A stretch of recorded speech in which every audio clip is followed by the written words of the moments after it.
Here's why it's better to be a business than an employee. The employee makes $100 by working hourly. The business makes $100 from making an online sale. Before the employee gets his money, taxes have to be taken out.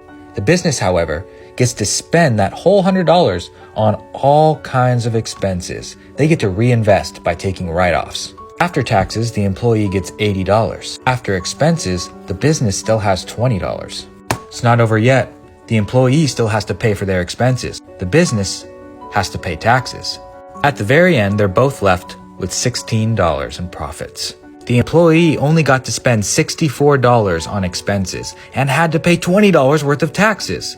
The business got to spend a whopping $80 on expenses and only had to pay $4 in taxes. It all comes down to one thing. Do you get to spend your money before you pay taxes or after you pay taxes? Educate and be good to future you. 11 business deductions you must know. Your home office, take a percentage of the home that you utilize. Your phone and internet bills, if it's all business, it's 100% write-off. Meals, you can take up to 50% off. Travel, it's a business trip, it's 100% deductible. Meals are still 50% with that though. Your vehicle is either by mileage rate or actual expense. Interest on business loans and credit cards. Education for improving skills for business. Insurance that is business related. Your rent is 100%. Your startup cost, anything up to $5,000, which can include attorney fees and consultants. And your advertising, any Facebook, Google ads, and your website. Here are 5 things you need to start your own t-shirt business. This is how I fold all of my t-shirts, and if you want to see a video on me using it, leave a comment below. These are my sizing stickers that I keep in this Sephora bag, but they really help me whenever I'm trying to pack my orders. This is a Weighmax, and they have different brands of scales, but you definitely need one of these whenever you're trying to ship orders. This is a tape dispenser, but it also has a side for shipping tape, which is awesome because I don't have to use that weird handle thingy. Not only do I sell t-shirts, but I also sell stickers as well, and this container is actually supposed to be for photo storage. However, I do use it to store all of my stickers, and they come with these little 4x6 containers that you can separate all your stickers in, and it's amazing. The best part is you can find all these things on Amazon. In 60 seconds, I'll show you guys how long it took me to start my own brand and how you can too. So the first thing you need is a brand name, and my brand was called LoungeFit, which is a loungewear brand. Next up was the color palette, and these are the colors I chose. Next up is the stylescape, which is basically the vision of the brand, and the typography. Moving on to week 3, I was working on the logo and the submark logo. Moving on to month number 2, it was all about product research and making the best sweatshirt and the best sweatpants. In month 3, it was all about the branding, pattern, mock-ups, and the tagline.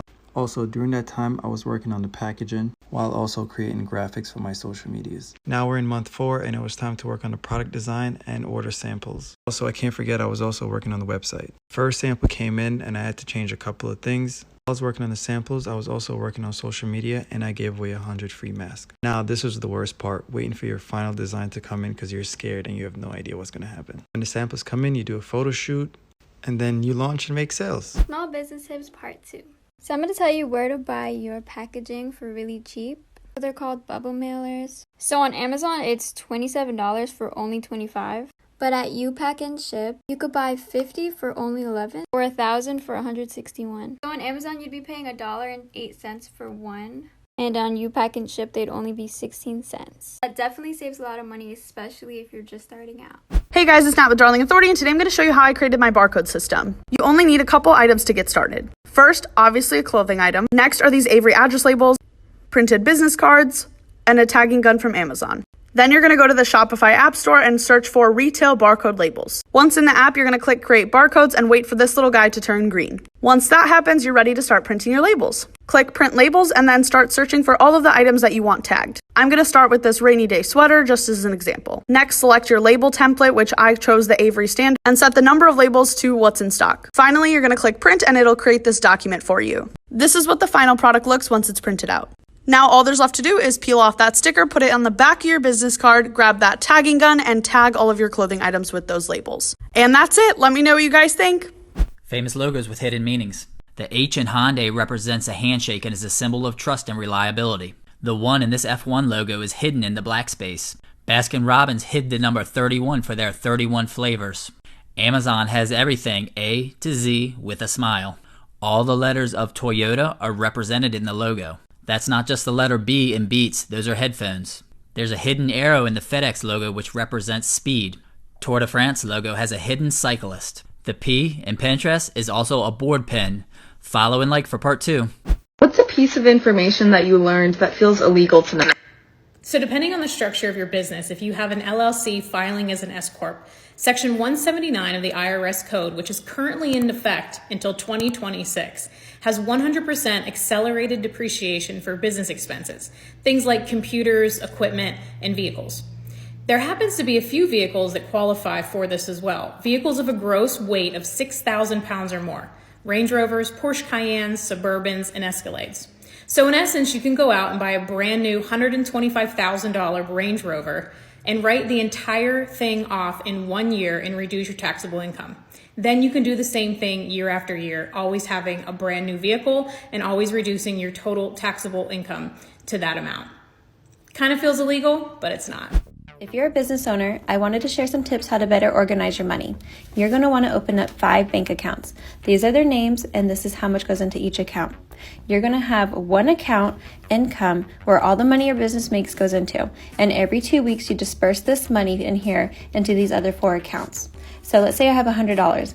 I'm going to put 50% of that into this account, owner's compensation. This is what I pay myself.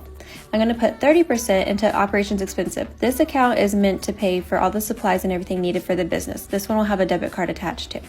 And then you have an account for income tax. So at the end of the year, you are covered for taxes, and your goal is to have just a little extra so that way you're covered, and then whatever's extra is just a bonus for you. And then the last account is profit. This one you're going to let build up for 3 months. And so every quarter, you're going to take half that money and give it to you as a bonus, and the other half is going to stay in here as an emergency fund. Once you have a 3 to 6 month reserve in this account, anything over that is just a bonus for yourself every quarter. This is how the average business owner handles their mileage write-offs. This is how the smart business owner does it. Let me show you how.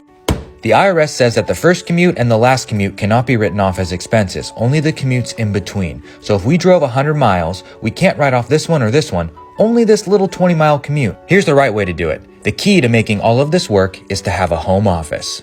When you have a home office, your first commute of the day can be from the kitchen to that office, where you start off by doing administrative work. This is a good business practice to get into. Now this becomes your second commute, write-off, third commute, write-off, fourth commute, write-off. You end up back at your home office where you finish up your administrative work. Then your last commute of the day is back to your kitchen. It's okay if we can't write off that little guy. How do I know this? Educated CPAs and IRS statutes. If you need a CPA to help you execute a strategy like this, talk to Steven. There's a link in my bio. Keep educating and be good to future you. What's a piece of information that you learned that feels illegal to know? So if you own a business and you have a place to live, you can rent that place to your business for up to 14 days a year. And you can charge about $1,000 a day.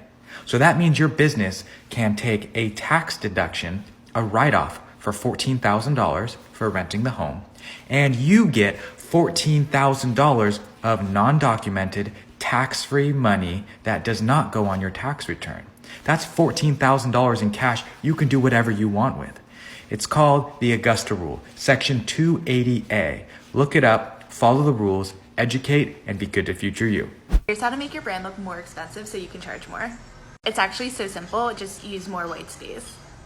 This looks super cluttery and tacky. This looks pure and elusive.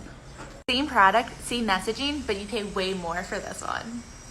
This is how a wealthy person buys an expensive car. Let's say you have $100,000 in the bank. The car that you want costs $100,000. It makes sense to just take the money, pay the car in full, and avoid any interest payments. However, this is how a wealthy person buys an expensive car. They take that money and buy an asset that generates monthly income, like a storage unit.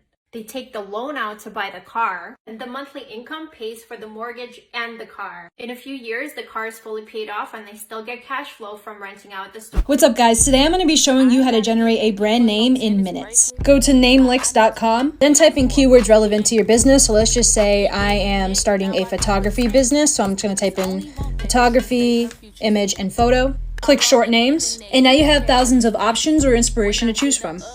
Top tip. Always tell the customer the truth if you've mucked up their order. I have dyslexia, which is not easy when you're doing personalised gifts, and even though I've checked it 3-4 times, I still get it wrong sometimes. So this is me rectifying it from a customer who has been amazing and totally understanding. Tricks to be more likable. Part 1. Wear blue. Research shows that when we see the color blue, it has a calming effect. And in business, people associate the color blue with loyalty and trust, making you more likable. Follow and like for more tips. Okay. Most people shouldn't buy a home. No one should buy a home. Interesting. Which is the opposite of the American Homes dream. were not built for people. Homes were built for banks. The bank created that product to sell money. You can't just loan people money. You need a product in between. Like when people start really understanding what I'm telling them, they're like, wait, what did he just say? The bank can't lend money for just money. Like you need a reason to borrow money. Oh, you're starting a business. That's a reason, but it's really risky for the bank.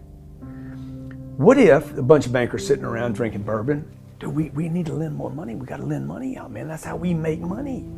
We get people to give us $1. We lend it out 9 times.